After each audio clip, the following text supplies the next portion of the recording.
Thank you very much for selecting this session. I'm going to ask you a couple of little questions just so I can sort of tune the presentation this morning. How many people here are already using Salesforce? Let's have a show of hands. Okay. And how many are considering using Salesforce? Okay, a few people are quite interested. So I'm going to talk about a couple of processes. At Dreamforce, Salesforce spent a lot of time talking about Lead-2-Cash, and that's a phrase that I think typically I've associated with the ERP landscape. So is the CRM and ERP space overlapping? Certainly is. And how far is Salesforce encroaching on traditional finance applications? And we'll see some of the additional functionality Salesforce has been rolling out. Yet finance goes beyond just the sales side, and I think that whole finance and accounting process gives you the opportunity to look at the buy side, purchase to procure to pay. We're not going to spend a huge amount looking at the buy side, but I think it will help us to really just understand how far Salesforce can be taken to optimize that whole lead to cash process. You know, what are we interested in is transforming that process, digitizing that process, and as a business ensuring we get paid as fast as possible from when sales close and the opportunity. But doing more than just sending the invoice, you know, why would we migrate typical financial process to the Salesforce platform? I'm just going to really point out a couple of things. The top number one reason, and I think this is coming from finance departments, it's coming from the business, it's coming from the CEO, the CFO. What we want to do is bring finance into the rest of the business. And when we look at, again, some of this, the messaging from Salesforce, there's always an obvious omission for me. Salesforce says marketing on our platform, selling on our platform, and customer services on our platform. Well, what about this missing link called finance? Why is finance sitting in a silo somewhere, using their own systems with a separate set of data, which appears to be disconnected from the rest of the organization? So number one, finance want to be involved earlier on in business transactions, add some value. If we're going to do credit checks on customers, we want to sell to customers, let's not wait till we've invested a lot of time and money trying to win that business for finance then to say, this is not the typical sort of customer, they don't have the credit limit, or delaying the delivery while finance goes through its process. So what we're finding is finance want to add value much earlier on in the process. What they don't want to do is just be people that are entering data into the system, which is what they're actually doing right now, is taking data from one system and adding it to another system. So one of the most compelling propositions for finance is the ability to eliminate manual tasks. This is a desire by finance. How much time are we actually spending on rekeying data, and what are other tasks? And we're just going to show a quick slide in a few moments. I'm going to get into jumping into some of the screens. Eliminate manual tasks. We've promised that to marketing. We've promised that to sales and customer services. Bring that same proposition to the finance department using standard Salesforce tools. At an admin level, being able to point and click, using the skills that we've got and applying it to other business processes as well. And of course, all the effort coming will, again, will eliminate some of those tasks. We're not talking about automating some of those finance tasks. We're talking about completely eliminating them. We could save up to 40, 50% of finance time of rekeying data by automating or eliminating some of those tasks. The end-to-end process is simplified. Having a connected process on a single platform in a single system, not only is it simpler, but it's easier to scale, to grow your business, to go to new territories, add new currencies. Getting on that single platform as a utopia for any business. Some of the real drivers for finance, I've seen on the agenda a number of presentations on GDPR. And every time I've attended one of them, it seems like a huge, frightening burden, knowing that these requirements are in place already and will become enforceable with fines May this year. Having a single set of data and controlling that on a single platform is going to make compliance easier. It's not going to get rid of the problem, but it's certainly going to help you to make things easier. The other biggest impact that's happening now, and depending on what type of industry that you're actually in, are the new revenue recognition rules. Public companies are already doing this by the end of last year. We're shifting from a model that said, sell product, sell services, send an invoice and account for that revenue. And we're moving to a subscription economy. More and more people are buying a subscription service. Traditional products are moving to a regular subscription service. It doesn't matter if you pay me up front 12 months for a subscription contract. As an accounting and as a business and our income statement and what we have to declare publicly or to the government, we have to account for that over a number of periods. 12 months, 36, 60 months, depending on how long that contract is actually valid. And being able to prove that, bringing that information together, billing to as close as where the contract and the proposition was done with the customer is going to make it easier to prove and account for that revenue as well. And what finance want to do is get away from being data entry clerks. They want to be away from working in spreadsheets, consolidating data to produce information that the business can actually make decisions on. And about 40% of finance time is just spent on consolidating data, getting it from different systems so the business can make a decision. So that lead to order process, now we've seen Salesforce add the ability to take orders on the platform. Salesforce have got a proposition that allows you to do invoicing and cash collection on the Salesforce platform. Now, how far will Salesforce go if we want to compete against, and I'm just speculating, if Salesforce wants to compete against Oracle or SAP or Microsoft that all provide an end-to-end ERP process, what are they going to do? Are they going to build that themselves? Are they going to buy the technology?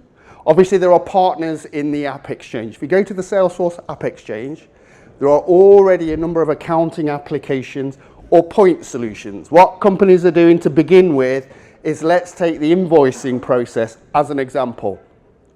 Can we go to the App Exchange and find an app that we can install that help us send invoices to customers? Yes, of course you can. And then the journey can go much further than that in terms of the actual order fulfillment, sending the invoice, and being paid for it. And being able to do all of that on a single platform. What finance and accounting actually means is more than that, is to produce P&L and income statements, is to worry about the other back office functions. It's not a complete diagram. It just says, here's another example of yet another back office process. You know, sometimes there'll be other procurement systems. So data's coming out of one system. That process though, I've seen even fragmented to the point where salespeople have an opportunity in the CRM, in Salesforce, and to generate a quote, the sales team is going in and rekeying that data into yet another system. That's even in the sales process, we're interacting with multiple applications. And that's where, again, the disconnect happens. We're rekeying data. Multiple people are actually rekeying. As you know, there's some default standard quoting capabilities in Salesforce. Out of the box, vanilla. And if it's a bit more sophisticated, of course, you can add on things like SteelBrick. That's going to take just a moment or two to wake up and actually show you that as well. What's happening is that then people are going to multiple systems, exporting that data to CSV and trying to consolidate to spreadsheets. In fact, that whole transformation of the sales process and marketing was about retiring spreadsheets, retiring working off in disconnected systems. And that data now starting out life electronically gets exported to CSVs, gets manipulated, gets presented to the business, and the numbers never reconcile. Sales think they've sold X, finance think we've invoiced Y, and the report at the end, the business is unable to reconcile exactly what were those numbers, and a number of actions are created and go off, and you have to go and find that information again. This might be a little bit small. I realise the slide probably a little bit small. It's going to be online. You can actually check it in detail. It's referencing a PwC benchmark report. I'm only going to concentrate on the top 3 or 4 processes. So when looking at world-class organisations versus average businesses, What are they doing differently? What are the best businesses doing differently that the rest of us could actually do? And we're looking at two things. Where's the potential to automate tasks? And where's the potential to eliminate waste? What that means is that where we're making mistakes, if I'm rekeying information from one system to another, and that's related to a billing process, and if I make a mistake, we're having to do rework. The red lines show you where typically rework is done, and we should try and eliminate the mistake. Get it right first time. You know, so if we were a manufacturing company, whether we were using Kanban or any other kind of methodology, that red, the waste, that we would want to eliminate immediately. But look at that billing process. If you were going to go away and even think about building a simple object on Salesforce, the invoicing object would be the starting place. That transition from we have sold a product and service, we've delivered, and now we need to get the invoice in the hand of the customer as easily and quickly as possible. And that'll help you to then collect the cash. Just the reporting, the time that finance take, those general accounting and budgeting, you're talking anywhere between 35 and 45% of people's time is spent on tasks that you could eliminate through automation. Whether you reduce those mistakes, but turning that into a few clicks, i.e., why rekey data that already exists in Salesforce? That's what we're talking about. The account is there, the contact, the opportunity, the product, everything you need is there, and then finance are taking that and rekeying that to other systems. So a lot of this looks like data being rekeyed, reports being manually generated to try and actually get to a point where you can make some business decisions. I'm just going to flick over to another screen if... Unfortunately, somebody just played with my screen layout, so I'm just going to see if I can... Nope.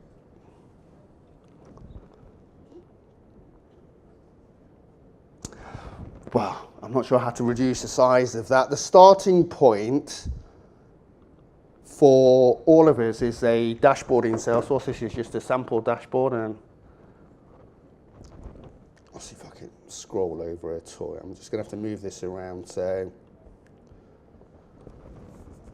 the types of things that the business wants to know: how much have we invoiced this month?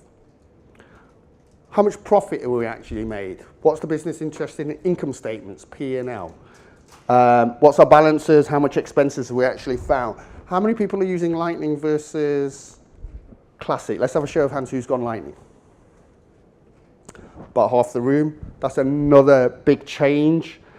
When you show finance a dashboard on their desktop, on their mobile, and on their tablets, the type of thing that we've been used to providing sales and marketing, this is the kind of thing finance want as well, and have struggled, that have been stuck in legacy systems that have been server-based or PC-based, that are stuck in silos and trying to get that information, and obviously have it related to the sales and marketing information, and all of that is actually in one place. How many leads did we generate? How many opportunities did we close? So that disconnect, we always had this bookings, billings, and back orders. Sales of signed contracts. How much of that have we invoiced? And how much of that can we actually, the term that we just started talking about was recognized revenue. We've probably all been there, multi-year contracts with Salesforce. If you want a discount, can you sign a 3-year contract? And can you pay me for that up front? Yeah. If I'm committed, I can do that. So sales, we signed a 36-month contract. The business can only account for 1 month for the next 36 months, every 36 months. The difference between what sales have closed and what actually appears in our profit and loss. And we have to export that and manually calculate that in spreadsheets. That's what finance are actually doing. That just simple deferred revenue and the amount of revenue that you can actually recognize. So when you're sitting at the board meeting and sales are saying we closed X amount, and the finance director is saying that's not what we've recognized, and actually here's our position. Being able to drill down, as we know, I don't know if we've got an example, so customers by invoice, balance sheets. I mean, there are queries that sales get. What's the status of my contract? What's the status of my order? When can I expect that to be delivered? why haven't you dispatched my order? What I used to do is have to pick the phone up, ring the finance team and find out what's going on. Because the data's sitting in a different system. Maybe they're on credit hold. Maybe we don't have the goods in stock. So even simple queries that the customer wants, so this disconnected system is affecting the customer. If I could have that in a single place, if I could drill down, I've got, let's see if I can just get a different way. So sitting directly in Salesforce, I've just created a little demo account. Bringing that finance information like, what's our total balance outstanding for this customer? What's their credit limits? Because I'm about to do another deal with them, to coin some finance phrases. I'm just going to check how much time we've actually got left.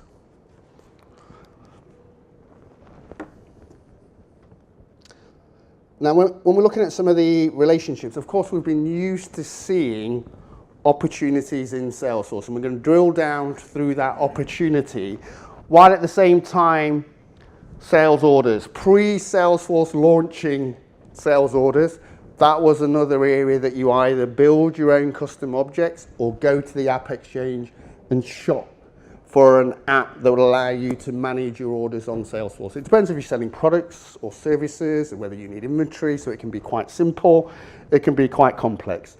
And as most things evolve, you can either buy and build multiple products or go and look for one of the more comprehensive ERP applications on the Salesforce platform. And there's a few vendors, again, that you probably saw at Dreamforce presenting about how that whole complete ERP system can be built on top of Salesforce, adding in objects that don't already exist in Salesforce. But Salesforce now obviously have also developed their own order object. I don't know how many people actually have seen the Salesforce order object there as well. So there's no inventory management, and there's also, again, another billing add-on. So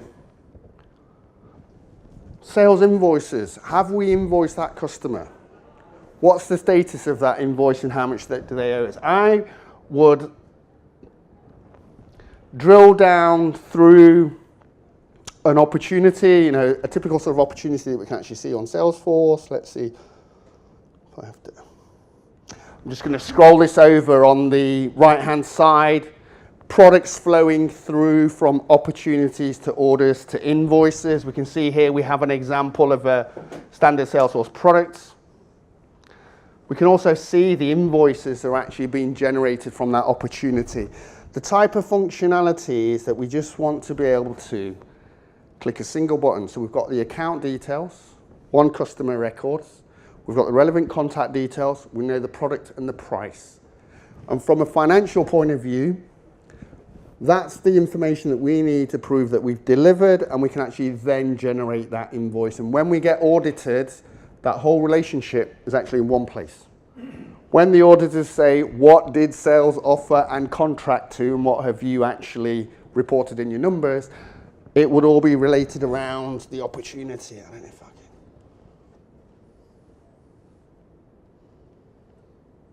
Is that a custom function there, generating the sales invoice you've done there? I'm just going to go ahead and save this. That happens to be installed from an app. I didn't see who asked that question. Is it from an app? That's from an app. It depends how simple you want to do it. You can create a custom object of invoice and invoice line items yourself if that's what you wanted to do. The challenges become more with generating the billing document, viewing the PDF. So this example happens to be done with an app from the App Exchange to do more than just invoicing. But the first steps of that journey, quite a lot of people build their own custom point solutions and then realize actually that solved that problem, but it's not solving the big problem. And if you get finance to actually buy into what are we doing on our legacy platforms, here's a bunch of business processes, and then move those onto the Salesforce platform. Can I ask what app it was? That's an app called Zum Financials. If you go onto the App Exchange and type in accounting, you'll see 2 or 3 different accounting applications come up on there. I don't know if you've heard of something called Financial Force. Hands up if you've heard of Financial Force. So in the past, there's only really been one choice. quite expensive, quite time consuming in terms of implementation. There are now a few other options there as well that again are significantly less expensive and a lot easier to actually implement, whether it's self-implementation or working with actual partners. So sorry, just going back to drilling through my opportunity.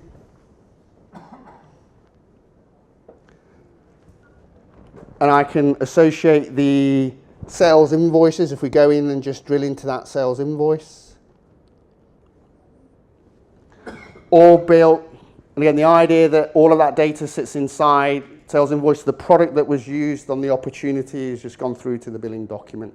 The pricing is carried over, discount is carried over. You could move into inventory management. Revenue recognition, this task here has effectively saved hours and hours and hours of finance having to export that data and say, you've sold a 12-month contract and we need to account for that for 1/12 for the next 12 months. And that process takes days at month end for finance to actually export all the data out of Salesforce or any other system or billing, and that turn that into deferred revenue, a bunch of different revenue journals. Now, even from a sales point of view, it does interest me.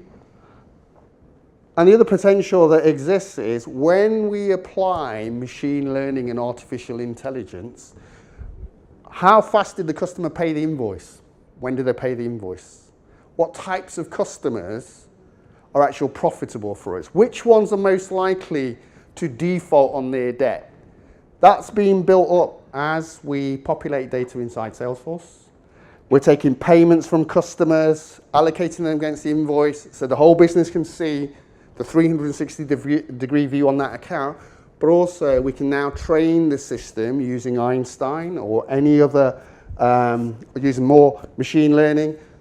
We'll start to learn which types of customers are actually profitable for the business and which ones are likely to cause a bad debt. And know that much earlier on in the sales process rather than risk that at this stage finance are going to interject. So I'm really sorry about that screen. It changed the format ever so slightly there. I don't know if there's... I'm just going to go back to this actually and just thank you for that. Happy to take questions or comments around finance and accounting on the Salesforce platform. So the ZoomZoom app is a full accounting suite, is it, on Salesforce? Is something to replace Sage or QuickBooks. Or whatever system you use? Now, what we found, yes, it's a full accounting and finance. Sometimes people think about adding it to Salesforce and calling it a mini ERP. It doesn't do manufacturing, but typically what's happened is businesses have moved from their CRM system, their spreadsheets, to Salesforce, and they've had an accounting system in place for 20 years or 30 years. And finance resists changing.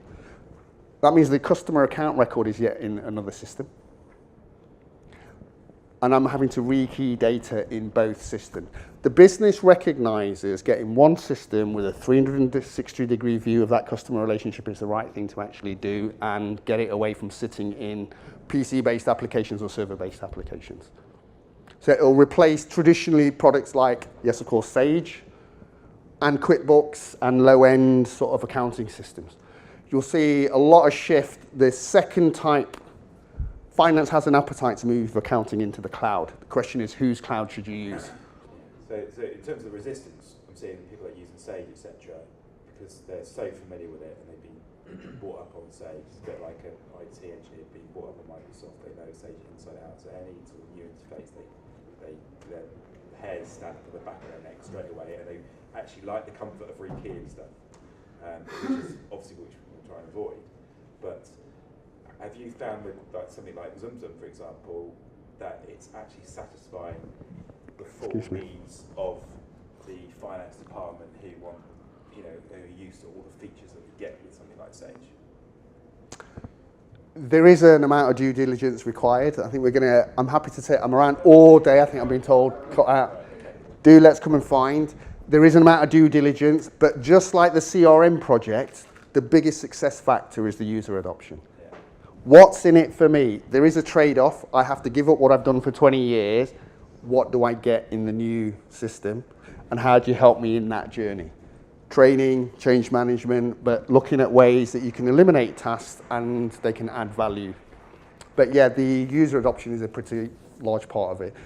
I think I've been given my time out. I'll be right outside if you've got any immediate questions, and I'm around all day. Would love to catch up with any of you. Thank you very much.